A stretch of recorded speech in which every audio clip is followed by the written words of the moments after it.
자, 오늘 지난주에 어디까지 살펴봤냐면요. 씨 뿌리는 사람의 비유 말씀 함께 나눴었죠. 그래서 네 가지 종류의 이제 밭이 있다, 땅이 있다라고 해서 결국은 우리가 단단한 길가 같은 땅이 갈아엎어지고 돌짝 같은 그런 마음들이 다 드러내어지고, 그리고 우리 마음 가운데 육신적인 거, 어떤 세상의 근심, 걱정, 재물이나 향락이나 이런 것들, 가시덤불 같은 것들이 다 드러내진 가운데 우리가 옥토가 되어야지만 말씀이 뿌리 내릴 수 있는 그런 옥토가 될 수 있다라고, 그런 마음이 될 수 있다라고 지난주에 마지막으로 우리가 살펴봤던 내용입니다. 자, 오늘은 예수님의 가족관에 대해서 이제 우리가 좀 살펴보도록 하겠습니다. 자, 누가복음 8장 19절부터 20절까지 나오는 내용인데요. 우리 성경책도 같이 옆에다 펼쳐놓으시면 좋을 것 같아요. 누가복음 8장 19절부터 20절까지의 말씀입니다. 자, 19절부터 21절까지의 말씀 같이 한번 읽어보도록 할게요. 천천히 시작. 예수의 어머니와 그 동생들이 왔으나 무리로 인하여 가까이 하지 못하니 어떤 이가 알리되 당신의 어머니와 동생들이 당신을 버리고 밖에 서 있나이다. 예수께서 대답하여 이르시되 내 어머니와 내 동생들은 곧 하나님의 말씀을 듣고 행하는 이 사람들이라 하시니라. 예, 이제 예수님께서 말씀을 전하시고 이제 사람들과 더불어서 사역하고 제자들과 더불어서 사역하고 있는 상황 가운데, 자, 누가 찾아온 거예요? 예수님의 어머니와 동생들이 이제 찾아왔습니다. 어떻게 보면 예수님께서 태어나시는 순간 이후에 아버지에 대한 내용이 이제 복음서에 거의 나오지 않습니다. 한 번도 요셉 아버지에 대한 내용이 없잖아요. 이제 사복음서에 어디에서도 아버지에 대한 내용이 없어요. 이제 어떻게 보면 이제 학자들에 의하면 일반적인 의견은 아마도 어렸을 때 아버지가 이제 일찍 돌아가시지 않았겠느냐라고 하는 어떤 그런 의견들이 좀 있습니다. 근데 실제로 그런지 아닌지는 뭐 성경에 구체적으로 나와 있지 않으니까 이제 알 수는 없고요. 근데 아마도 그랬다 치면 지금 이 가정 안에서 가장이 누구예요? 어떻게 보면 예수님이에요. 지금 어떻게 보면 어머니는 이제 나이가 이제 많이 드신 상태고, 오늘날로 생각을 하시면 이제 어머니 나이가 그렇게 많지는 않을 것 같지만, 그때 당시에 이제 평균 수명이 그렇게 길지 않았을 때다라고 한다면, 어머니가 제법 나이가 있으신 나이입니다. 이제 그때인데, 어떻게 보면 가장으로서의 역할을 맏아들이 해야 함에도 불구하고, 지금은 이 맏아들이 뭐 하고 있어요, 지금? 가정을 돌보고 있는 상황이 아니라, 오히려 바깥으로 이제 움직이고 있다라고 하는 거죠. 가정을 지금 돌보지 못하고 있는 상황입니다. 자, 그런 가운데 이제 어머니와 동생들이 찾아왔어요. 사람들이 하도 많으니까 가까이 접근할 수가 없었어요. 그러니까 주변에 있는 사람들이 어머니와 이제 동생들이 왔습니다라고 이제 귀뜸을 해주는 상황 가운데서 이제 예수님이 뭐라고 말씀하시느냐? 누가 내 어머니고 누가 내 형제냐? 누구라는 거예요? 하나님의 말씀을 듣고 행하는 바로 어디에 있는 사람들? 바로 여기에 있는 사람들이 내 가족이다. 내 어머니고 내 형제다라고 얘기를 하는 것 같아요. 근데 이렇게 말씀을 하시는 어떤 배경적인 이제 그런 것들을 좀 추론을 하건대, 아마도 어머니와 그 동생들이 예수님께서 이렇게 사역을 하고 다니는 것에 대해서 이제 긍정적으로 생각하고 있지는 않았던 것 같은 분위기가 듭니다. 이제 예수님께서 아니면 동생들이나 이렇게 서포팅한다, 이제 지원해주고 도와주고 막 그런 역할들을 했다라고 한다면 예수님이 굳이 이렇게까지 얘기하지 않으셨을 것 같아요. 근데 분위기상 아마도 약간 이제 왜 장남이나 돼가지고 장남이 큰아들이 왜 가정을 안 돌보고 이렇게 밖에 싸돌아 다니느냐, 약간 어떤 그런 분위기가 좀 있었던 것 같은 느낌이 좀 듭니다. 그런 가운데 이런 말씀을 하세요. 근데 여기서 우리가 이제 알아야 될 게 뭐냐면, 이제 신앙적으로 우리가 생각할 수 있는 가족이다라고 하는 것이 이제 누가 우리의 가족이냐라고 하는 그런 개념이에요. 예수님이 뭐라고 말씀하시느냐, 이제 여기서 하나님의 말씀을 듣고 행하는 삶이다라고 구체적으로 얘기를 하는 겁니다. 그래서 실제적으로 우리가 이제 육신적인 가족도 있지만 어떻게 보면 영적인 가족을 생각한다라고 한다면 누가 가족이겠습니까? 누가 가족이에요? 옆에 계신 분들이 가족이에요. 하나님의 말씀을 함께 듣고 그 말씀에 순종하기 위하여 결단하고 그렇게 일주일을 그렇게 하루하루를 살고 있는 바로 이 모임 자체가 옆에 있는 여러분들 함께하고 계시는 분들이 바로 우리의 가족이다라고 하는 것입니다. 그래서 옆에 한번 쳐다보세요. 가족인가 아닌가. 다 가족이에요. 예수님이 그렇게 정의를 하시는 겁니다. 비록 혈연으로 인하여 묶여있는 육신형의 가족이다라고 할지라도 다른 생각과 다른 가치관, 말씀으로 인하여 하나 되지 못한 사람들이다라고 한다면 온전한 가족일 수 없다라고 하는 것이다. 온전한 가족일 수 없다라고 예수님께서 정의를 내리십니다. 근데 우리가 복음서를 보시면서 우리가 조금 느껴야 할 부분이 있어요. 어떤 부분이냐라고 하는 건 제가 나중에 이제 금요일 날 조금 말씀을 좀 더 드리도록 할 텐데요. 우리가 예수님께서 말씀하시는 복음서에 나와 있는 거의 대부분의 내용은요, 이제 제가 중간중간 좀 짚어드리긴 할 텐데, 예수님은 믿음이다라고 하는 걸 정의를 어디까지를 항상 말씀하시는 것이냐, 항상 말씀하시냐, 믿고 어디까지를 얘기하시냐, 믿고 뭐 하는 사람? 행하는 사람. 예수님은요, 행위라고 우리가 보통 표현을 하잖아요. 행함을 제외한 믿음을 단 한 번도 말씀하신 적이 없어요. 회개를 말씀하셨을 때도 무엇이 회개라고 말씀하셨느냐? 다시는 죄를 뭐 하지 말라? 짓지 말라. 결국은 진정한 회개는 어디까지가 회개예요? 하나님 잘못했습니다라고 기도하는 것까지가 회개예요? 아니에요. 예수님은 그 어디에서도 사복음서를 한번 다 찾아보십시오. 행위를 제외한 그 믿음, 행위를 제외한 회개, 그 어떤 부분에서도 그렇게 말씀하신 적은 단 한 번도 없습니다. 다시 말하면 예수님께서 말씀하실 때 언제나 행위를 항상 말씀하셨어요. 그리고 그 나중에 나오는데 율법사가 와가지고 영생을 얻으려면 어떻게 해야 합니까? 물어봐요. 그랬을 때 예수님이 뭐라고 물어보시느냐? 율법에 뭐라고 나와 있느냐? 율법에서 나와 있는 내용을 물어보세요. 그랬더니 이 율법 학자가 뭐라고 얘기합니까? 율법에는 딱 두 가지를 얘기합니다. 하나님을 사랑하라, 이웃을 사랑하라 라고 얘기를 했어요. 그랬을 때 예수님은 뭘 말씀하시냐면 그대로 하라라고. 하나님을 사랑해라, 이웃을 사랑해라. 이것은 마음만 가지고 되는 게 아니에요. 다 반드시 행위를 동반해진 사랑의 모습이어야 된다라고 하는 거예요. 그래서 예수님 이 복음서를 보면요, 우리가 소위 이제 전통적인 칼빈주의 어떤 장로교에서 얘기하는 것처럼 믿으면 구원받아라고 얘기하고 있는, 어떻게 보면 그런 거 있잖아요. 구원의 확신으로 인하여 구원을 받는 어떤 그런 내용들과는 굉장히 차이점을 우리가 많이 보게 됩니다. 그래서 복음서를 보면요, 예수님은 반드시 행위를 동반한 그런 믿음을 강조하고 있다라고 하는 걸 우리가 이런 모습에서 우리가 찾아야 됩니다. 제가 부분적으로 이제 발견을 할 때마다 제가 말씀을 드릴게요. 자, 밑에 정리를 좀 하도록 하겠습니다. 당시 예수님의 시작.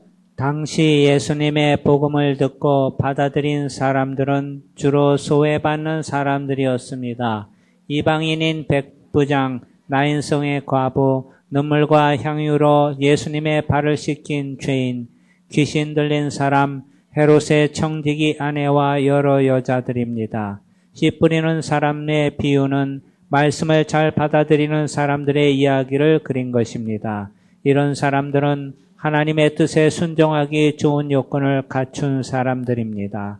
하나님의 나라에서는 말씀에 순종하는 사람들이 주님의 가족입니다. 네. 그리고 제가 지난주에 제가 말씀드린 게 있어요.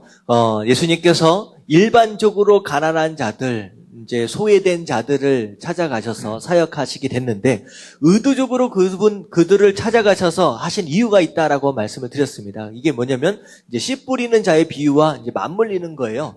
결국은 아무리 복음이 증거되어진다라고 할지라도, 씨가 뿌려진다라고 할지라도, 그 씨를 받아들일 수 있는 땅의 모습이 아니면 뿌려봤자 소용없다는 거예요. 그래서 일반적으로 예루살렘 부자, 바리새인들, 어떻게 보면 율법사들, 그 당시에 뭐 좀 가지고 있다, 그럴듯한 자리에 있는 사람들은 대부분 길가와 같은 자리, 대부분 돌밭, 그리고 대부분 가시밭과 같은, 다시덩굴과 같은 그런 밭이었기 때문에 예수님께서 그들 가운데 복음을 전해봤자 사실 듣기가, 그 씨가 뿌리를 내리기가 쉽지 않은 땅이었기 때문에 일반적으로 오늘 말씀드리는 것처럼 소외되어지고 정말로 말씀의 사모함과 갈급함이 있는 그들을 대상으로 이제 예수님께서 사역을 하셨다라고 여러분들이 이제 생각을 하시면 되겠습니다.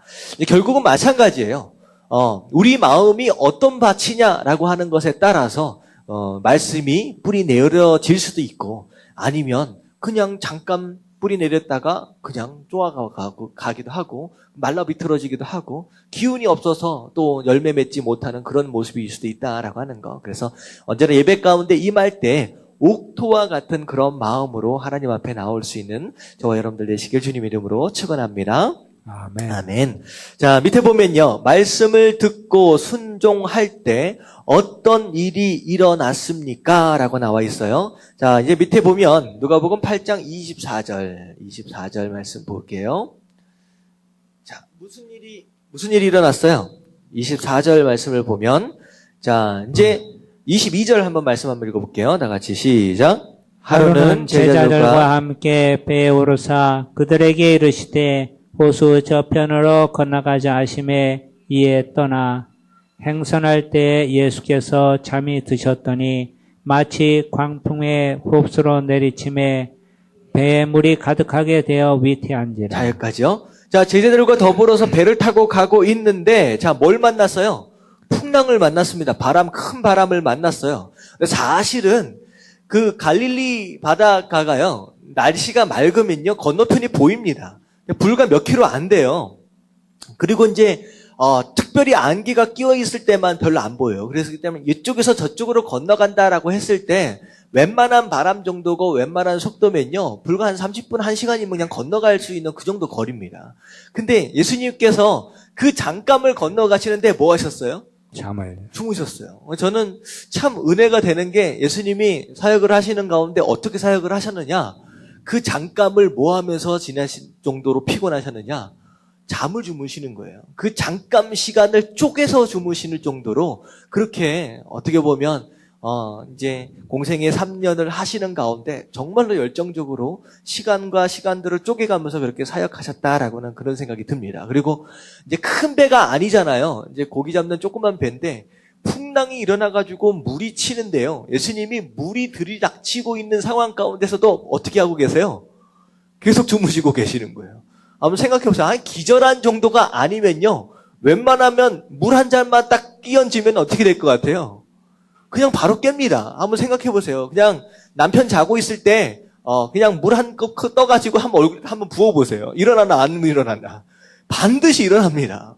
웬만하게 잠들지 않으면요, 물만 조금만 들이치면요, 그냥 일어나요. 근데 얼마나 이제 피곤하신 가운데 곤히 잠드셨으면, 이게 풍랑이 일어나가지고 난리가 나고 이제 물이 막 들이치는데도 못 일어나시는 거예요. 그런 가운데 제자들이 와서 깨우십니다. 저는 이제 여러 가지로 생각할 수 있어요. 예수님이 그렇게 주무시는 상황 가운데서 예수님이 얼마만큼 자기 자신을 들여서 사역을 하셨느냐라고 하는 거, 그렇게 생각을 할 수도 있고요.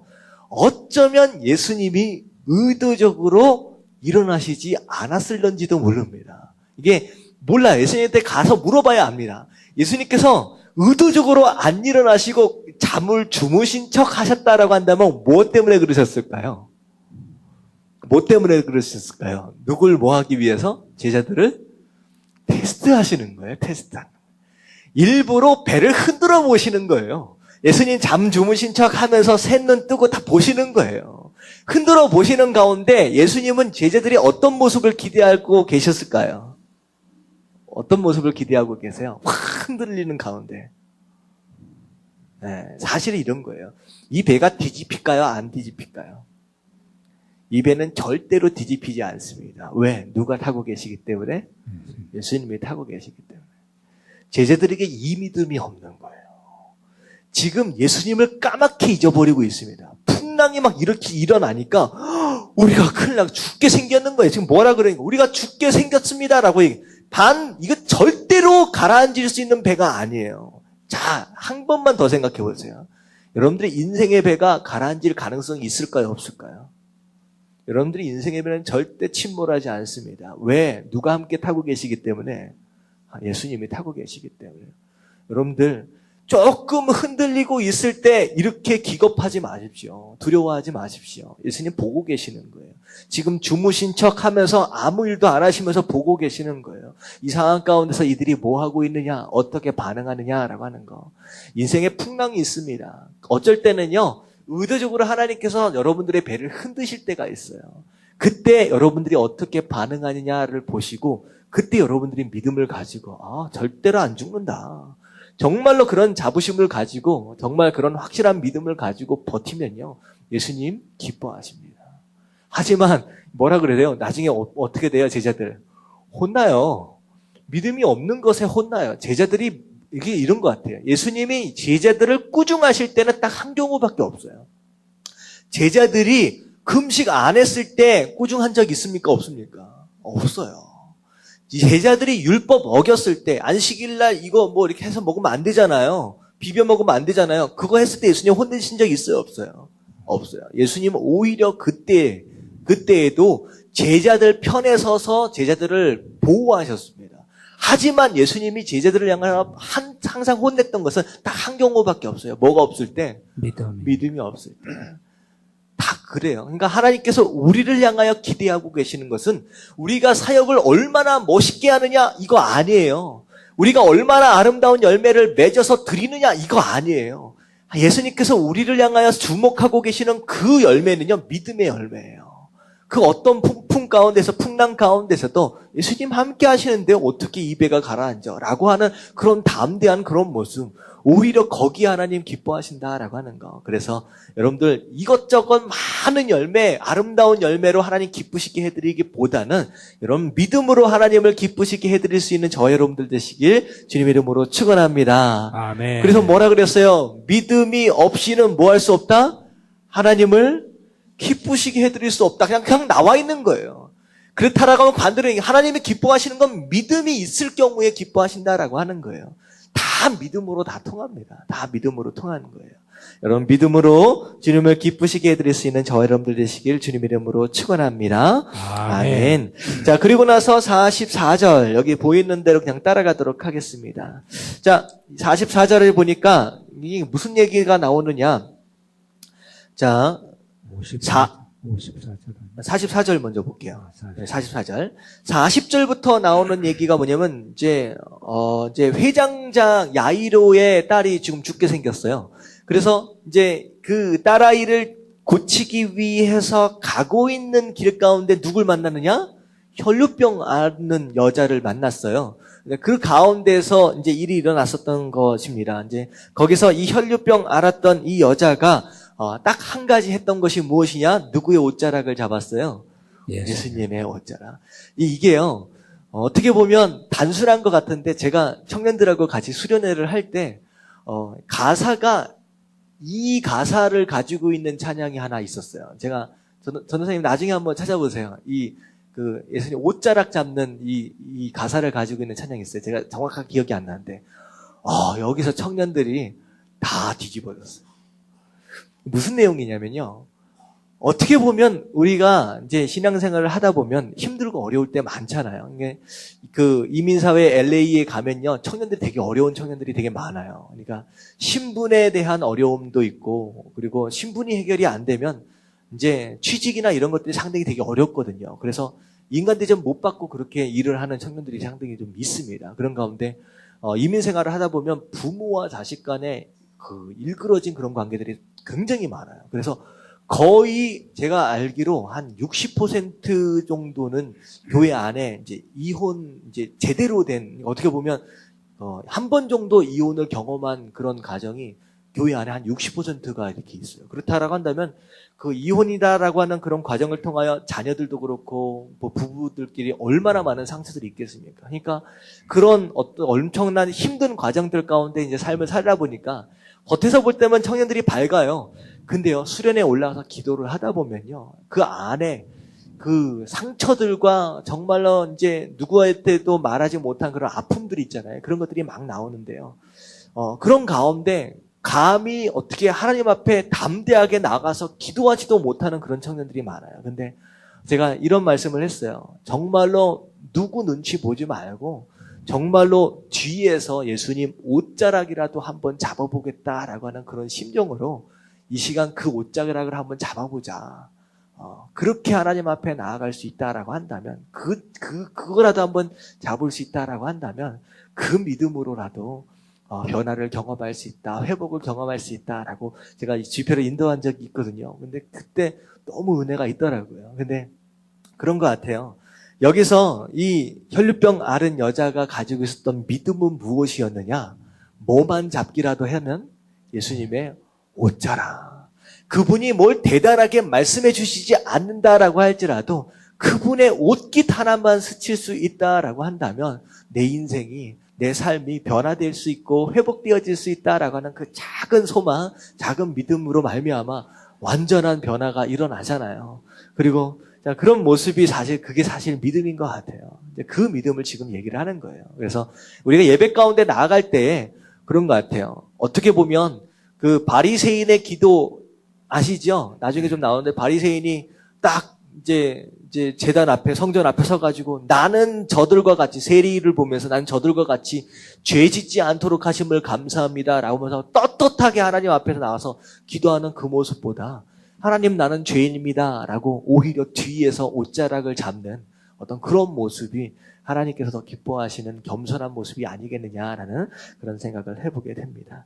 자, 그리고 나서 54절, 55절에 보면 이제 결국은 회장당의 딸이 어떻게 됐어요? 죽어버렸어요. 이게 옷자락 잡은 이 혈류병 앓은 여자 때문에 오히려 시간이 지체됨으로 인하여서 죽어버렸어요. 근데 재밌는 건 뭐냐면 회장장이요. 어쩌면요. 참 이 혈류병 앓은 여자가 굉장히 뭐 했을 것 같냐면 너무 미웠을 것 같아. 누구 때문에 죽은 것 같을 거예요. 누구 때문에 죽은 거예요? 얘 때문에 우리 딸이 죽은 거예요. 어떻게 보면. 조금만 빨리 왔으면 이제 살아있을 때 고침을 받을 수 있었을 것 같은데 이 여자가 시간을 지체하도록 해서 어떻게 보면 내 딸이 죽은 것 같은 그런 마음. 근데 이 회장장이 단 한마디 그런 어떻게 보면 원망 섞인 이야기가 전혀 없습니다. 그냥 그 모습을 딸의 죽음을 그냥 받아들여요. 그런 가운데 예수님께서 이제 치유하시고 오히려 죽은 딸이 살아나는 엄청난 그런 일들까지 경험하게 됩니다. 결국은 예수님의 말씀, 그것으로 인하여 생겨진 믿음, 그리고 그 믿음으로 순종함으로 말미암아 삶 가운데 엄청난 변화들이 있어졌다라고 하는 거.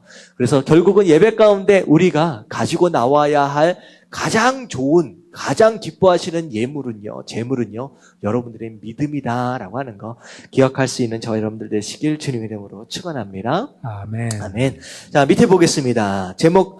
이제 문제 한번 읽어볼게요. 이런 기적들을 시작. 이런 기적들을 통해 드러내고자 하는 것은 무엇입니까? 자, 예수님께서 이런 기적들을 통하여서 예수님께서 이제 드러내고자 하시는 것이 무엇이었느냐? 자, 8장 25절 다 같이 한번 읽어볼게요. 시작. 제자들에게 이르시되 너희 믿음이 어디 있느냐 하시니 그들이 두려워하고 놀랍게 여겨 서로 말하되 그가 누구이기에 바람과 물을 명하며 순종하는가 하더라. 자, 이 기적들을 통하여서 예수님께서 뭘 드러내고자 하시는 것이냐? 두 가지죠. 하나는 믿음의 중요성과 더불어서 예수님이 누구다? 예수님이 하나님이다. 예수님이 메시아다라고 하는 것을 기적들을 통하여서 드러내기 원하셨던 것이다라고 하는 겁니다. 자, 50절 말씀도 한번 같이 한번 읽어봅니다. 50절 다 같이 시작. 예수께서 들으시고 이르시되 두려워하지 말고 믿기만 하라. 그리하면 딸이 구원을 얻으리라 하시고. 자, 이것도 두 가지를 얘기하죠. 믿기만 하라. 믿음의 중요한 것과 더불어서 믿으면 어떻게 된다는 거예요? 구원을 받는다. 심지어 죽은 사람까지도 살릴 수 있다라고 하는 능력. 이게 바로 하나님의 능력이죠. 그래서 예수님께서 반드시 두 가지를 얘기를 합니다. 그래서 결국은 기적은 제가 지난주에도 말씀을 드렸죠. 공식이 있다라고 말씀을 드렸어요. 무엇과 무엇이 합쳐져야 기적이 일어나요? 하나님. 여러분들의 믿음과 하나님. 누구의 능력? 하나님의 능력이 합쳐지면 그때 기적이 일어납니다. 그러니까 이게 포뮬러예요. 이게 공식입니다. 그 어느 것 하나라도 빠지면 일어나요? 안 일어나요? 여러분들의 믿음만 가지고서는 일어나지 않습니다. 하나님의 능력이 없으면. 하나님의 능력만 가지고서는 일어나지 않아요. 그래서 예수님도 실제로 고향에서는요, 아무 기적도 일으키실 수 없었습니다. 믿음이 없으니까. 이 두 가지가 같이 동반되어져야 기적이 일어난다라고 하는 거예요. 그래서 말씀이 마찬가지예요. 여러분들이 설교 말씀을 듣는 가운데 그렇습니다. 나도 그렇게 믿음으로 살아야 하겠군요 하면서 그것을 내 말씀으로 믿음으로 받는 자들이 그 말씀이 이루어지는 것을 삶 가운데 경험하는 거예요. 그냥 그런가 보다. 또 다른 이야기인가 보다. 그래서 이제 그런 것 같아요. 제가 이제 새벽 예배와 금요 예배를 통하여 사도행전 이야기를 하고요. 사도행전 지금 말씀을 좀 강해를 하고 있고, 그리고 이제 출애굽기를 주일날 이제 하고 있는데, 모세의 이야기와 바울의 이야기, 그들의 이야기로 남겨져 버리면 안 됩니다. 그들의 이야기를 내 삶 가운데 끌어오려면 뭐가 필요하느냐? 믿음이 필요해요. 그 말씀을 내 것으로 가지고 와야죠. 바울이 경험한 하나님이 우리의 하나님하고 달라요? 다 똑같아요. 잘 대답을 해주세요. 똑같. 바울이 경험한 하나님, 모세가 경험한 하나님이 우리가 믿고 우리가 예배하는 하나님하고 동일한 분이십니까? 다른 분이십니까? 동일한 분이. 네, 동일한 분이세요. 근데 이상하게 바울이 경험한, 모세가 경험한 하나님은 별것을 다 하셔. 근데 이상하게 우리 삶 가운데, 우리가 믿는 하나님은 우리 삶 가운데 별로 하실 수 있는 일이 없는 것 같아요. 이거는 뭐의 차이인 것 같아요? 믿음. 확실하게 얘기해 주세요. 뭐의 차이예요? 믿음. 그냥 믿음의 차이예요. 그들과 우리의 믿음의 차이 때문에 하나님이 달라 보이시는 거예요. 어떻게 보면요, 큰 능력을 가지고 계시는 하나님 입장에서 본다면 우리 삶 가운데서 아무것도 하지 않으시는 것 같은 그런 상황 가운데 우리가 답답할까요? 하나님이 답답할까요? 하나님이. 우리가 답답해요? 하나님이. 하나님이 답답하죠. 큰 능력을 가지고 계세요. 믿음만 있으면 내가 별것을 다 해줄 수 있는데 믿음이 없어서 아무것도 못해. 아무것도 해주실 수가 없는 거예요. 얼마나 답답해요. 이게요, 여러분들 자녀들을 키워보면 느껴요. 아버지, 어떻게 보면 많은 재물이 있지 않다라고 하지만 이 자녀가 생각하는 것보다 훨씬 더 큰 가치를 줄 수 있는 게 부모의 입장입니다. 그렇잖아요. 애들은요, 뭐 하나에 기뻐하느냐? 사탕 하나에 기뻐해요. 별것이 아닌 거에 기뻐해요. 하지만 부모 입장에서 본다면요, 사탕 하나 못 줄 부모가 아니거든요. 근데 엄청난 능력이 있음에도 불구하고 주지 못하는 그런 경우 부모가 오히려 다 답답하다라고 하는 거예요. 그래서 여러분들 신앙 가운데 믿음을 잘 활용하는 사람은 하나님이 신나요. 이것도 해주고 저쪽것도 해주고. 근데 믿음이 없는 사람은 하나님이 어떤 마음을 가지시느냐? 하나님이 정말로 답답해요. 제발 좀 믿어봐라. 제발 맡겨봐라. 그럼 내가 알아서 다 해줄게. 내가 다 알아서 해줄게. 여러분, 그런 기적들이 우리 삶 가운데 엄청나게 많이 일어날 수 있다라고 하는 거. 여러분, 그 하나님에 대한 믿음으로 하나님을 답답하지 않게 해드릴 수 있는 저와 여러분들 되시길 주님의 이름으로 축원합니다. 아멘. 아멘. 하나님은 그런 분이세요. 자, 우리 다음 이제 보면 50절도 결국은 믿음에 대해서 말씀하신과 동시에 기적을 통하여 내가 바로 메시아고 내가 바로 하나님의 아들이다라고 하는 것을 보여주셨다라고 하는 것입니다. 자, 밑에 같이 한번 읽어봅니다. 다 같이 복음의 역사는 시작. 복음의 역사는 놀랍습니다. 이것은 말씀을 듣고 순종하는 믿음을 가질 때 나타나는 기적입니다. 이것을 통해 예수님은 하나님의 아들임을 증명하게 됩니다. 갈릴리 바다의 풍랑을 잔잔하게 하심, 군대라는 귀신 들린 거라사의 사람에게서 귀신을 쫓아내심, 회당장의 딸을 살리심, 12년 동안 혈루증을 앓던 여인을 고치심 등은 모두 예수님이 하나님의 아들임을 드러내는 사건들입니다. 네, 그 이제 방금 말씀드렸던 대로 예수님이 하나님의 아들이다라고 하는 걸 드러내기 위해서 기적이라고 하는 툴을 이제 예수님이 사용하셨다라고 하는 내용이죠. 자, 그리고 나서 이제 4번 예수님의 메시아 사명과 제자도입니다. 예수님의 자, 글씨가 안 나와 있으면 적으시면 돼요. 4번입니다. 4번. 예수님의 메시아 사명과 제자도. 자, 누가복음 9장에 나와 있는 내용인데요. 자, 예수님의 메시아 사명은 무엇입니까? 라고 나와 있는데, 자, 9장 22절 같이 찾아서 읽어볼게요. 다 같이 시작. 이르시되 인자가 많은 고난을 받고 장로들과 대제사장들과 서기관들에게 버림받아 죽임을 당하고 제3일에 살아나야 하리라 하시고. 자, 메시아로서 어떻게 보면 가장 중요한 것이 무엇이냐? 죄사함에 대한 내용이에요.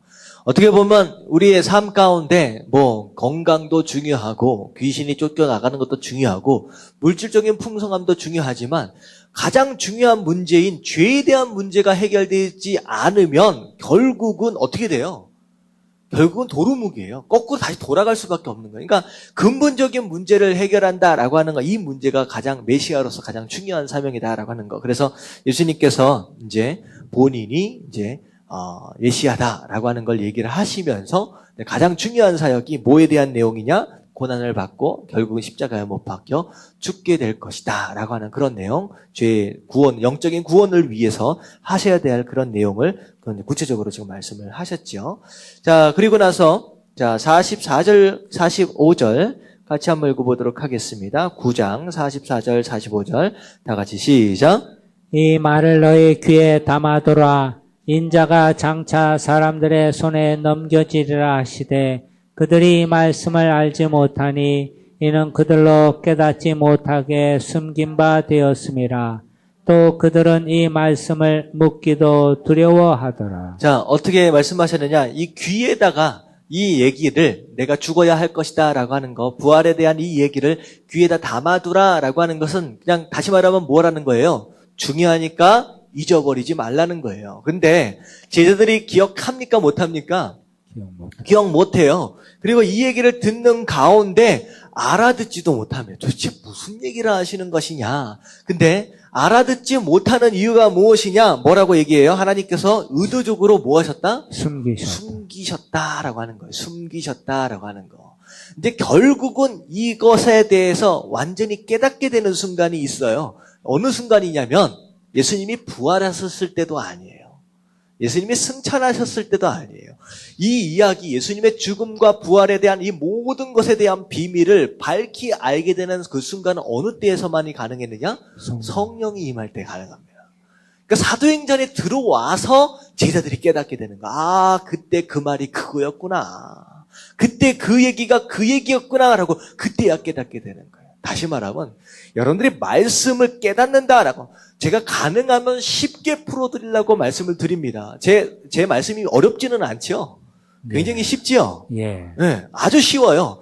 근데 하지만 이 말씀을 정말로 깊이 있게 깨달을 수 있으려면 목사도 설명을 쉽게 해야 되지만 여러분들이 어떻게 해야 되느냐? 성령으로 충만해야 돼요. 성령에 충만하지 않으면요, 아무리 들으려고 해도 깨달으려고 해도 겉에서만 핥아진다는, 겉에서만. 아, 그런가 보다. 이 말씀을 들으면, 이게 그 얘기였구나. 저는요, 이제 여러분들이 이제 저랑 이제 같이 이제 몇 개월 이상, 한 1년 제가 되어지는 것 같은데, 제가 말씀을 전하면서, 성경 공부를 하면서, 제가 뭐에 집중을 하고 있느냐면, 뭐에 집중을 하냐면요, 이제, 하나님이 어떻게 느끼실까? 그때 그 사람이 어떤 생각을 가지실까라고 하는 그 부분을 되게 중요하게 중간중간 말을 합니다. 왜냐하면요, 성경은요, 편지예요. 누가 누구에게 주신 편지냐면 하나님께서 우리에게 주신 편지예요. 어떻게 보면 성경 안에, 편지 안에 내용을 통하여서 하나님께서 알아줬으면 하는 것은 내용이 아니라 뭐냐면 그분의 마음이에요. 이게 굉장히 중요합니다. 말씀을 통하여 여러분들이 가장 집중해야 될 것이 무엇이냐면 하나님의 마음이에요. 지금 이 말씀을 전하고 계실 때, 이 말씀을 우리 삶 가운데 들려주실 때 그분의 심정이 뭔지가 여러분들이 알아져야 그때 진정한 깨달음이 딱 들어옵니다. 선지서를 통하여서 하나님께서 어떻게 보면 예레미야의 눈물을 통하여서 정말로 그분의 백성들에게 하고자 하시는 그분의 마음이 무엇이었는지 여러분 이게 맞아야 돼요. 여기서 여러분들이 하나님의 마음이 느껴지면요, 그때 은혜 받을 수 있고 그때 진정한 깨달음이 옵니다. 근데 이걸 공부처럼 생각을 하고 그때 누가 어떻게 했더라, 여러분들 이렇게 생각을 하시면요, 여러분들이 이게요 거의 반 정도도 여러분들이 공부가 안 되는 거예요. 지금 생각을 해보세요. 이게 제자들을 향하여서 지금 예수님이 말씀하고 계셨을 때 앞으로 있어질 그 모든 내용들을 예수님이 아시잖아요. 그럼에도 불구하고 기억해라, 제발 담아두어라 라고 하실 때 그 예수님의 마음, 어떻게 보면 이제 누가복음 2편에 들어가면 예루살렘으로 올라가시는 배경들 가운데 제자들을 끊임없이 가르치십니다. 제자도를. 근데 제자들이 제대로 듣지를 못해. 그때 예수님의 마음이 어떠했겠느냐라고 하는 거. 여러분, 이 마음을 여러분들이 말씀을 통하여 들을 수 있게 되길 주님의 이름으로 축원합니다. 아멘. 이게 제일 중요한 거예요. 여기서 하나님의 마음이 들려야 돼요. 자, 그런 가운데 예수님께서 이제 제자들에게 가르치신 제자도가 무엇입니까? 라고 나와 있는데, 자, 누가복음 9장 23절, 누가복음 9장 23절 말씀. 다 같이 한번 읽어봅니다. 시작. 또 무리에게 이르시되 아무든지 나를 따라오려거든 자기를 부인하고 날마다 제 십자가를 지고 나를 따를 것이니라. 예수님을 따라간다라고 하는 건 결국은 십자가를 지고 가는 것과 같다. 어떻게 보면 고난도 있고 핍박도 있고 결국은 죽음을 각오한 그런 결단들이 그 삶 가운데 있어야 된다. 그게 제자의 참 모습이다라고 예수님 말씀하시고요. 48절 같이 한번 읽어봅니다. 48절 다 같이 시작. 그들에게 이르시되 누구든지 내 이름으로 이런 어린아이를 영접하면 곧 나를 영접함이요 또 누구든지 나를 영접하면 곧 나를 보내신 이를 영접함이라. 너희 모든 사람 중에 가장 작은 그가 큰 자니라. 자, 그래서 여기서의 제자들은 누구시냐? 정말로 하나님을 섬기기 원하느냐? 그러면 누굴 섬겨야 돼요? 잠깐만, 중간 단계가 있어요. 그 보내신 자가 누구예요? 예수님. 그러니까 하나님, 예수님, 그리고 이웃입니다. 하나님, 예수님, 이웃이에요. 이거 보세요. 밑에 보면 어린 아이를 영접하면 누굴 영접한 거예요? 예수님을 영접한 거예요. 잠깐만 빼먹으세요. 잘 보세요. 예수님. 어린 아이를 영접하면 누굴 영접하는 거예요? 예수님. 나를 영접한 거다. 예수님을 영접한 거예요. 그럼 나를 영접하면 어떻게 되는 거예요? 하나님을 영접하는 거예요. 그렇다라고 한다면 궁극적으로 우리가 하나님을 사랑한다라고 한다면 그 사랑의 실천은 어디서부터 시작돼야 되는 거예요? 어린아이부터. 우리의 이웃서부터. 여기서 얘기하고 있는 어린아이는 누굴 얘기하느냐? 우리의 도움이 필요한 사람들이에요. 우리의 도움이 필요한 사람이에요. 그렇잖아요. 영적으로, 육적으로 우리의 도움이 필요한 사람들이 많습니다. 그들을 향한 사랑, 그게 예수님을 향한 사랑이 되는 거고, 그 예수님을 향한 사랑이 하나님을 향한 사랑이 되는 거예요. 다시 말하면 하나님 사랑과 이웃 사랑이 분리되어서 생각할 수 있는 거예요? 아닌 거예요? 없는 거예요. 이게 다 연결이 돼 있는 거예요. 그래서 하나님을 사랑한다라고 해놓고 이웃을 사랑하지 않는다라고 한다면 그것은 거짓이다. 눈에 보이는 사람도 이웃도 사랑하지 못하면서 눈에 보이지 하나님을 어떻게 사랑한다라고 얘기할 수 있느냐라고 하는 것이죠. 결국은 예수님께서 제자다라고 얘기했을 때 고난을 감내하는 것과 더불어 누굴 사랑하는 것이냐? 우리 삶 가운데 우리의 도움을 필요로 하는 그들을 향하여 사랑하는 모습이 바로 제자의 삶이다라고 정리를 하는 내용입니다. 자, 밑에 정리하도록 하겠습니다. 예수님은 시작. 예수님은 제자들을 파송하시면서 그들에게 복음 전하는 능력을 주셨음을 복음 전파를 통하여 스스로 확인하게 하십니다. 실제로 제자들도 예수님처럼 복음을 전하자 병 고치는 일이 함께 일어납니다. 점차 복음이 예수님에게서 제자들에게로 체험적으로 훈련되는 것을 볼 수 있습니다.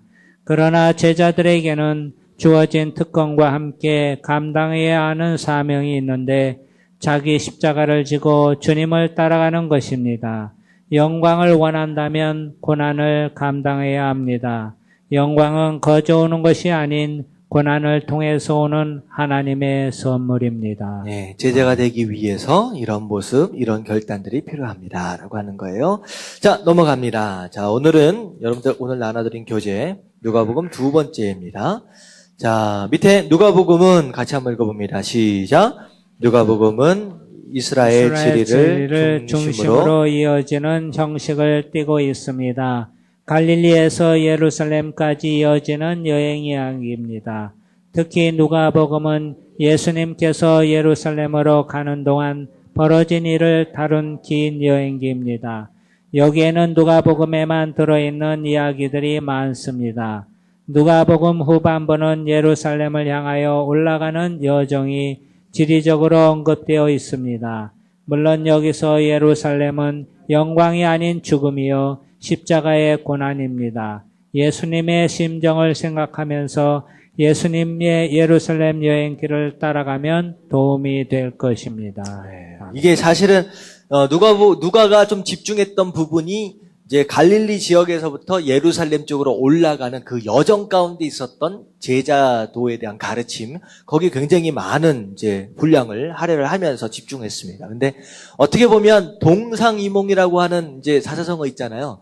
그게 사실은 여기에 이제 부합되는 내용이에요. 왜냐하면 이제 예루살렘으로 올라갈 때 제자들은 뭘 기대를 하며 올라가느냐? 영광을 기대하며 올라가요. 영광을. 하지만 예수님은 지금 무엇을 위해서 올라가요? 십자가 죽음을 위해서 올라가는 거예요. 이게 동상이몽이에요. 똑같은 길을 가고 있음에도 불구하고 다른 꿈을 꾸고 있는 거예요. 자, 그런 가운데 예수님이 끊임없이 제자들에게 제자도에 대해서 말씀을 하시는데, 사실은 그 예수님 스스로도 이제 아마 지금 얘기하고 있는 것이 제자들이 들려질 거다라고 하는 기대로 지금 말씀하시는 게 아니에요. 어떻게 보면 언제는 기억나도록 하실 것이냐? 나중에 사도행전에 들어가서 그때야 돼야 기억나겠구나, 그때야 깨달을 것이구나 라고 하는 그런 기대를 가지고, 지금 기회가 요거밖에 없으니까, 그 시기밖에 없으니까 그때를 이제 활용하셔서 이제 말씀을 하시죠. 어떻게 보면 제자들은 올라가면서 이상하다 계속 제자들은 갸웃갸웃 거리고 예수님은 계속 답답하고, 어떤 그런 상황의 이제 여정이라고 이제 생각을 하시면 되겠습니다. 그래도 이제 굉장히 중요한 내용들을 이제 집중해서 누가가 다루고 있다라고 하는 거예요. 자, 첫 번째 넘어가서 가르침과 교훈 시대라고 해서 누가복음 9장 51절부터 19장, 거의 10장에 할애해서 나오는 내용입니다. 자, 예루살렘으로 가는 여정 했는데, 자, 이게 글씨가 좀 안 보일 것 같은데 1번, 조그만 1번이에요. 조그만 1번이 제자도입니다. 제자도.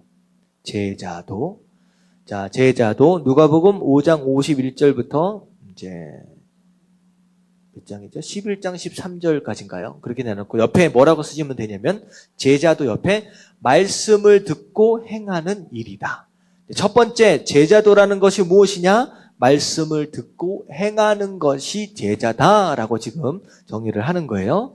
자, 첫 번째, 예수님은 왜 예루살렘으로 향하기로 굳게 결심하셨습니까? 왜 향하셨어요? 자, 9장 51절 찾아서 읽어봅니다.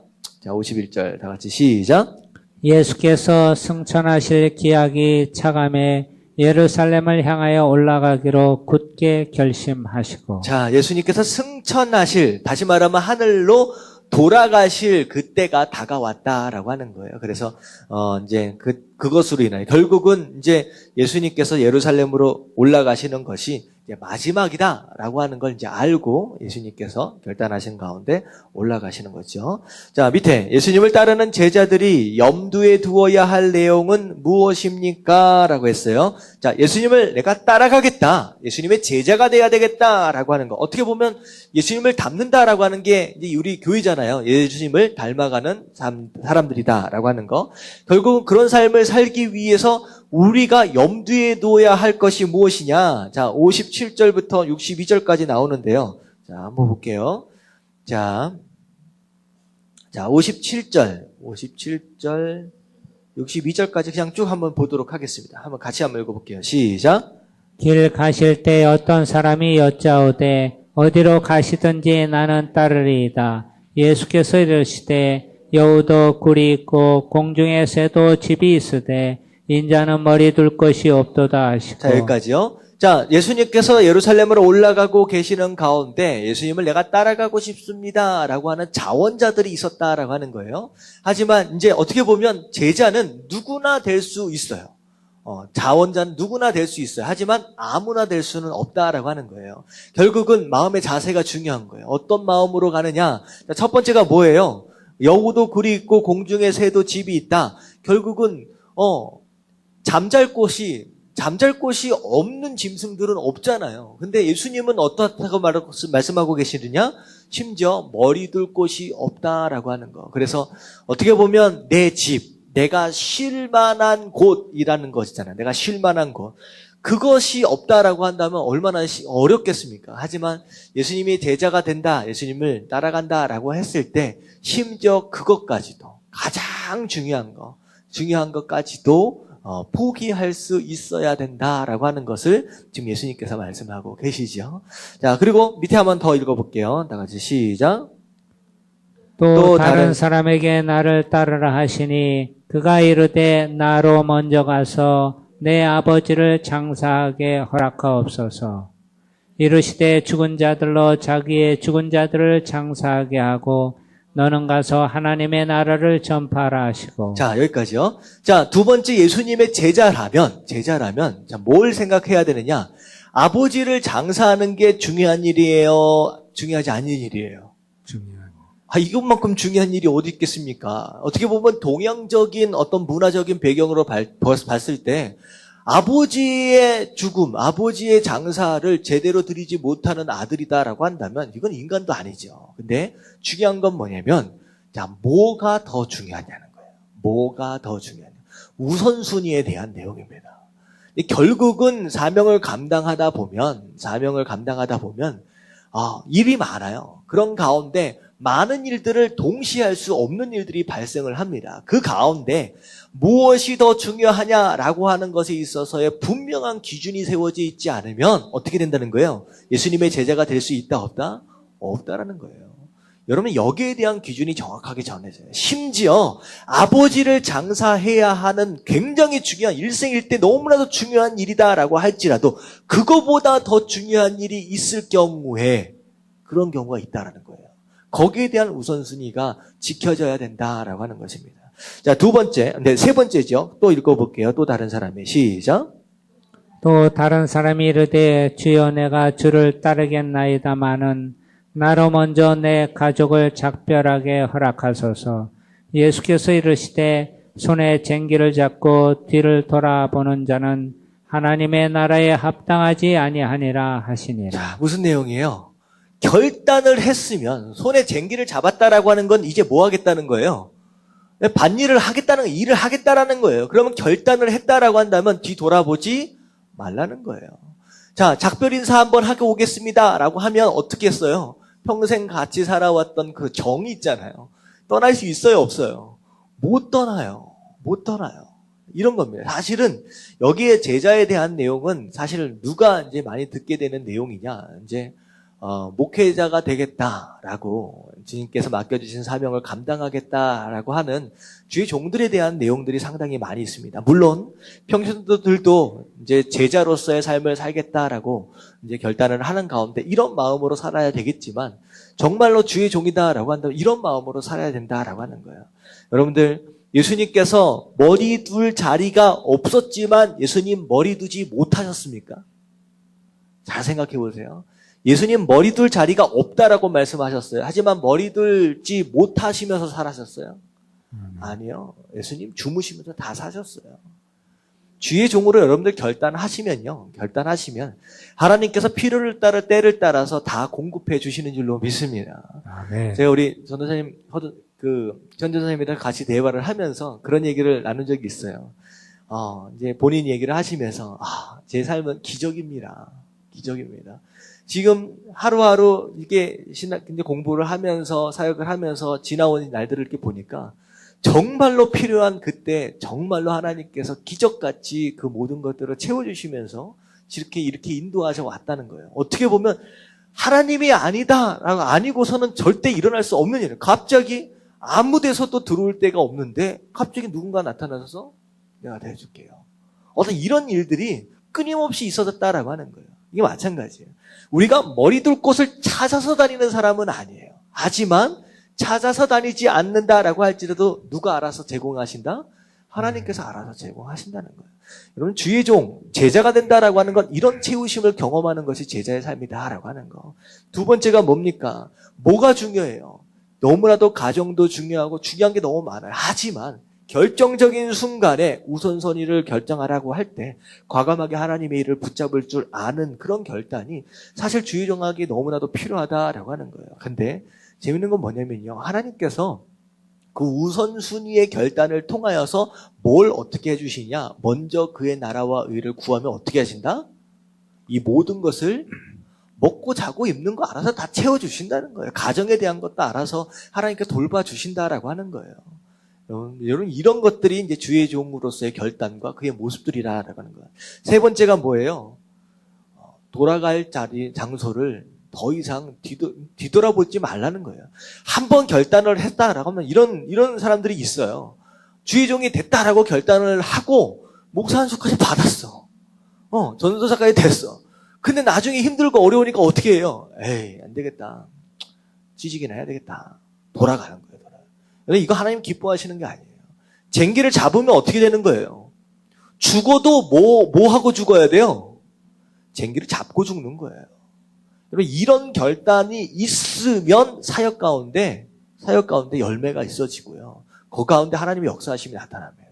쟁기를 잡고서 에이, 이제 해보다가 안 되면 그냥 돌아가지, 딴 데 가지 라고 하는 피할 길을 자꾸 계산을 하면요, 거기 열정이 쏟아지지 않습니다.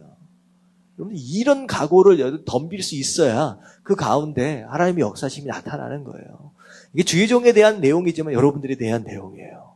제자가 되기 원하신다라고 한다면 자꾸 뒤돌아보지 마시고 앞만 봐고 내가 들고 있는 쟁기가 뭔지를 보고 열심히 사용하면서 가는 거, 그게 예수님께서 마지막 순간까지 말씀하셨던 제자의 모습이다라고 하는 거, 여러분들 기억할 수 있는 저 여러분들 되시길 주님의 이름으로 축원합니다. 자, 밑에 한번 정의 한번 읽어볼게요. 이제 예수님은 시작. 이제 예수님은 기적을 일으킨 갈릴리 시대를 마감하고 점차 예루살렘을 향하여 가고 계십니다. 예루살렘으로 향하여 간다는 표현은 예수님이 십자가 죽음을 향해 간다는 것을 의미합니다. 제자들은 이것이 무슨 길인지 잘 몰랐지만 예수님은 정확하게 자기가 어디로 가야 하는지 그 목표 지점을 잘 아셨으며 누가는 우리에게 보여주고 있습니다. 예수님은 예루살렘을 향하여 가는 도중에 제자들을 가르치실 계획이셨습니다. 통행을 거부하는 사마리아 사람들의 태도는 복음의 수용성 여부를 보여줍니다. 주님을 따를 때는 어떤 대가를 치러야 하는지 제자도의 교훈을 보여주고 있습니다. 네, 중간에 나오는 사마리아 사람들, 이 얘기는 무엇이냐? 이제 어떻게 보면 갈릴리에서 예루살렘으로 지나쳐 가려면 이제 무조건 어떻게 보면 사마리아 지역을 지나쳐 가잖아요. 근데 이제 사마리아 사람들이 너희 유대인들인데 하면서 의도적으로 이제 마을을 지나치지 못하도록 이제 막았습니다. 그런 가운데 어떻게 보면 사마리아 사람들까지도 복음에 대한 수용성, 이제 받아들이지 못하는 그런 모습들 또한 있었다라고 하는 거. 그래서 예수님께서 돌아서 다른 이제 마을을 거쳐서 이제 들어가셨다라고 하는 그런 내용이 중간에 있습니다.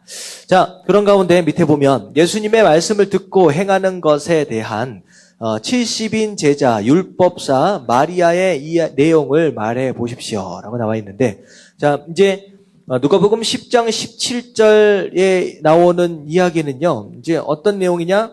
예수님께서 70인의 제자들, 이제 크게 보면 예수님의 3제자가 있고요, 예수님의 12제자가 있고요, 예수님의 70제자가 있습니다. 그리고 나서 예수님의 120문도까지 해서 이제 제자들의 이제 형태들이 그렇게 나눠져 있어요. 그래서 가장 가깝게 예수님을 따랐던 3제자, 그리고 중간 이렇게. 근데 70명의 제자들을 어떻게 하셨느냐? 능력을 주시는 가운데 전도해라 라고 하니까 이 70인들이 가서 전도를 하고 돌아와서 흥분해서 예수님한테 얘기를 하는 거예요. 뭐라고 얘기하느냐? 이 예수님의 이름으로 귀신을 쫓으니까 어떻게 돼요? 귀신이 쫓겨가는 거예요. 그러니까 우와 너무 흥분해가지고 예수님 우리가 귀신 쫓으니까 쫓겨나갑니다 라고 하면서 막 흥분해서 막 얘기를 하는 거예요. 자 그래서 17절에 보니까 뭐라고 얘기하냐? 70인이 기뻐하며 돌아와 이르되 주여 주의 이름이면 귀신들도 우리에게 항복하더이다 라고 얘기를 했어요. 자 그랬더니 예수님께서 이제 그런 가운데 예수께서 이르시되 사단이 하늘로부터 번개같이 떨어지는 것을 내가 보았노라. 내가 너희에게 뱀과 전갈을 밟으며 원수의 모든 능력을 제어할 권능을 주었으니 너희를 해칠 자가 결코 없으리라 라고 얘기하면서 또 마지막 20절 뭐라고 말씀하시냐? 다 같이 한번 읽어봅니다. 시작. 그러나 귀신들이 너에게 항복하는 것으로 기뻐하지 말고 너희 이름이 하늘에 기록된 것으로 기뻐하라 하시니라. 네, 뭐가 더 기쁜 소식이냐? 내가 구원받은 게 가장 기쁜 소식이다라고 하는 거예요. 그래서 어떻게 보면 우리 삶 가운데 귀신이 쫓겨나간다라고 한다면 굉장히 큰 기적이잖아요. 그렇지만 그거보다 더 신기한 것은 내가 구원받은 거. 이게 더 신기하고 이게 더 놀라운 것이다. 그래서 오히려 그것으로 인하여 더 기뻐하라라고 이제 말씀하시는 내용입니다. 그게 이제 70인 제자들 를 통해서 일어났던 이야기고요. 자, 28절과 30절에 나오는 내용이 무엇이냐? 이 율법사가 와가지고 이제 뭐라고 물어보느냐? 영생을 얻으려면 어떻게 해야 합니까? 물어봐요. 그랬더니만 이제 율법에 뭐라고 기록되어 있느냐? 그러니까 뭘 얘기해요? 두 가지. 하나님을 사랑하고 이웃을 사랑하라라고 하는 거. 이게 어떻게 보면 그 10계명의 1계명부터 4계명까지는 하나님 사랑이에요. 그리고 5계명서부터 10계명까지는 이웃 사랑입니다. 이제 그런 내용으로 이제 정리를 딱 해가지고 이야기를 하는 거예요. 어떻게 보면 굉장히 뛰어난 사람입니다. 자, 그랬더니만 예수님 뭐라고 말씀하시냐? 그러면 가서 그렇게 하라는 거예요. 율법에 나와 있는 대로 하나님 사랑하라. 율법에 나와 있는 대로 이웃을 사랑하라. 결국은 영생은 무엇을 통하여 얻는다? 사랑하는 것을 통하여 얻는다라고 얘기를 하시는 거예요. 근데 예수님의 말씀이에요. 이게 사실은 어떻게 보면 영생, 구원은 믿음으로 얻는 것이지 행위로 얻는 것이 아니다라고 얘기를 했잖아요. 행위로. 여기에서 대부분 서신서에 나와 있는 행위는 뭐에 대한 행위를 얘기하느냐? 할례에 대한 내용이에요. 할례에 대한. 자꾸 유대인들이 할례를 받아야지만 구원을 받는 것처럼 그렇게 얘기를 하는 거예요. 그러니까 바울 사도도 그렇고 이제 사도들이 아니다. 이게 사실 그거잖아요. 할례를 통하여 구원을 받는 게 아니라 예수 그리스도를 믿는 것으로 말미암아 구원을 얻는 것이다라고 정리를 해줍니다. 근데 거기에서 행위를 우리가 이걸 교리적으로 받아들일 때 어떻게 치우쳐서 받아들였느냐? 모든 행위를 다 무시해버렸어요. 무슨 내용인지 아세요? 그러니까 행위 자체가 중요하지 않는 것처럼 행위를 버려버렸어요. 여기서 심각한 문제가 도래를 한 거예요. 마치 죄 다 짓고 살다가 하나님 앞에 나와서 하나님 미안합니다 라고 얘기하면 내가 죄사함 받은 것처럼 생각을 해버리는 거예요. 그러니까 행위와 믿음을 아예 잘라서 생각하는 거죠. 그래서 심지어는 어느 구절까지냐? 행위가 없으면 어떤 믿음? 죽은 믿음이다. 죽은 믿음 가지고 어떻게 구원하겠느냐라고 하는 그런 얘기까지 나오는 거예요. 예수님께서 말씀하신 복음서를 보면요. 여기 보세요. 이 율법사가 와가지고 뭐라고 얘기하느냐? 무엇을 해야 영생을 얻습니까? 라고 물어보고 있습니다. 무엇을 하여야 영생을 얻습니까? 이게 율법사가 물어보는 것도 뭐에 대한 내용이냐? 행위를 함께 동반한 믿음이에요. 행위를 함께 동반한 믿음. 예수님도 뭐라고 말씀하시냐? 뭘 해야 구원을 받는 게 아니라 믿기만 하면 구원을 받는 것이다 라고 얘기하신 적 없어요. 뭐라고 해요? 사랑해라. 이웃을 사랑해라. 하나님을 사랑해라. 해라. 그러면 영생을 얻을 것이다 라고 얘기해요. 근데 사실은 이 말씀 안에서 가장 중요한 건 뭐냐면요. 그 다음에 율법사의 질문이에요. 누가 내 이웃입니까? 라고 물어봅니다. 다시 말하면 내가 누군가를 사랑해야 되는데 내가 사랑해야 할 대상이 누굽니까? 라고 물어봐요. 하지만 여기서 예수님께서 뭘 말씀하시냐? 선한 사마리아 이야기를 하십니다. 그리고 나서 마지막에 예수님께서 그 율법사에게 어떤 질문을 던지시느냐? 율법사의 질문은 무엇이었어요? 누가 내 이웃입니까? 하지만 예수님은 그에게 뭐라고 질문하셨느냐? 그에게 누가 이웃이겠느냐는 거예요. 그에게 누가 이웃이겠느냐는 거예요. 차이점을 아시겠어요? 그냥 이 율법사는 생각할 때 선별적으로 내가 사랑할 만한 사람을 찾는 거예요. 내가 사랑할 만한 사람을. 하지만 예수님은 그게 아니라요. 지금 어떻게 보면 사랑이 필요한 사람들이 있다라는 거예요. 그 사람들에게 누가 이웃이 되어줄 수 있느냐라고 하는 거예요. 여러분들, 우리는 이런 모습입니다. 내가 사랑할 만한 사람이 누구냐는 걸 여러분들 찾고 있어요. 어떻게 보면. 내가 사랑해 줄 만한 사람, 내 사랑을 받을 만한 자격이 있는 사람, 이런 사람을 찾고 있는 사람들은 그래요. 하지만 예수님 뭐라고 말씀하시냐? 이 세상의 인생 모두가 사랑이 필요해. 다 사랑이 필요한데 그 사랑이 필요로 하는 그 사람에겐 누가 이웃이 되어줄 수 있느냐? 너가 그렇게 해야 돼줘야 되는 것이 아니냐라고 오히려 반대로 질문을 해주시는 거예요. 다시 말하면 사랑이 필요한 사람이 너무 많아요. 그렇다라고 한다면 우리가 그들에게 사랑을 줄 수 있는 이웃이 되어줘야 한다라고 하는 그런 내용입니다. 그래서 하나님을 사랑한다, 이웃을 사랑한다라고 하는 것은 마치 종교적인 배경 안에서 어떤 테두리 안에서 그냥 보여지는 누군가를 사랑한다라고 하는 그런 소극적인 그런 자세가 아니라 내 사랑이 필요한 누군가를 향하여 적극적으로 다가가는 그런 모습까지를 포함하고 있다라고 하는 거. 이게 바로 이제 가장 중요한 내용입니다. 자, 이해가 좀 가셨죠? 예. 이렇게. 자, 그 다음에 이제 42절에 나오는 내용은 누구예요? 이제 자매가 있어요. 마르다와 마리아의 이야기입니다. 마르다와 마르다. 자, 예수님을 초청했습니다. 초청했는데 무슨 일이 일어났어요. 마르다는 뭐 하고 있어요? 들어가서 열심히 일을 하고 있는 거예요. 이제 밥도 해야 되고 음식도 해야 되고. 근데 마리아는 뭐 하고 있어요? 예수님 곁에서 말씀 듣고 있는 거예요. 자, 뭐가 중요한 일이겠습니까? 뭐가 중요한 일이겠습니까? 말씀이 중요한 일이다라고 그냥 얘기를 해버리면요, 여러분들 봉사할 사람 아무도 없어요. 여러분들 둘 다 중요해요. 근데 우선순위가 있어요. 제가 말씀을 드렸죠. 말씀을 통하여 우리가 알아야 될 것이 무엇이냐? 하나님의 마음이에요. 마리아는 말씀을 통하여 예수님의 마음을 가장 가깝게 알았던 사람이에요. 그래서 마지막 예수님 돌아가셨을 때에도 끝까지 자리를 지켰던 사람은 누구예요? 마리아입니다. 잘 생각해 보세요. 마르다 거기 있었어요, 없었어요? 부활하시는 그 순간, 예수님 새벽에 갈 때 마르다 안 갔어요. 중요한 건 뭐냐면, 봉사해야 할 사람이 필요해요, 안 필요해요? 예수님 초청을 받았어요. 그럼 예수님 식사하셔야 돼요. 예수님을 대접해야 돼요. 이런 일들이 너무나도 필요합니다. 교회 안에서 안내하는 사람 당연히 필요해요. 이것저것 청소하고 봉사하는 사람 너무 필요해요.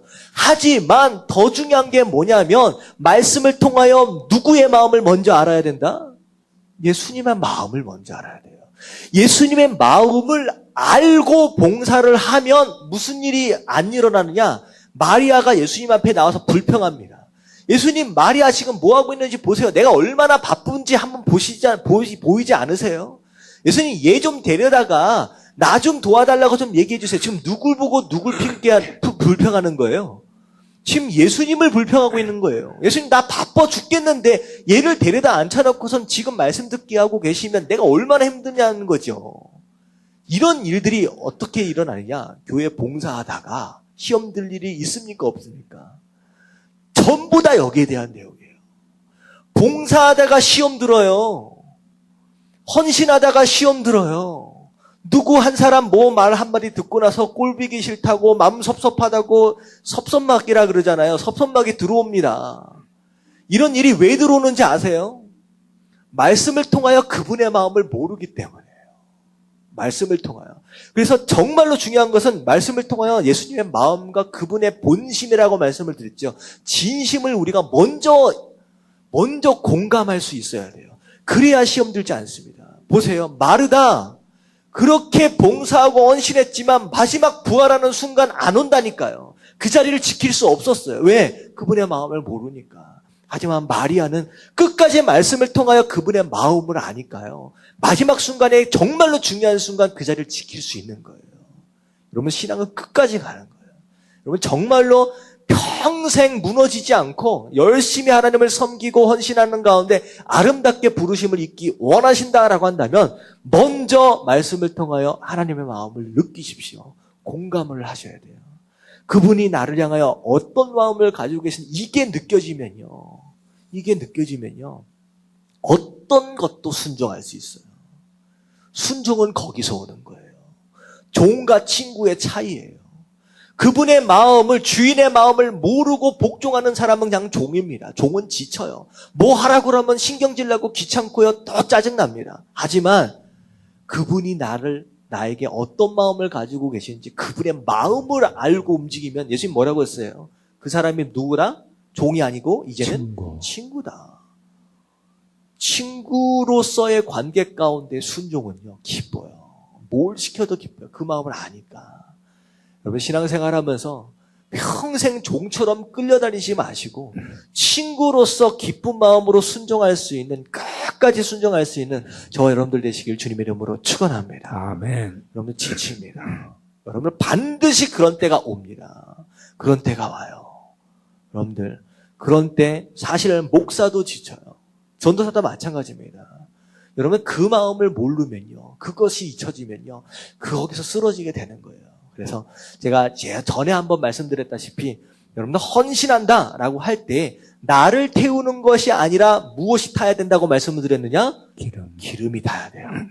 성령의 충만함이 여러분들 가운데 있어야 돼요. 그게 타야지 번아웃 되지 않아요. 죽지 않아요. 시들지 않아요. 그리고 두 번째는 뭐냐면 하나님 마음을 알면 시들지 않아요. 그분의 마음을 이해하면 여러분들 끝까지 실패하지 말고 주저앉지 말고 포기하지 말고 끝까지 승리할 수 있는 저와 여러분들 되시길 주님의 이름으로 축원합니다. 자, 오늘 여기까지 하겠습니다. 자, 여기까지.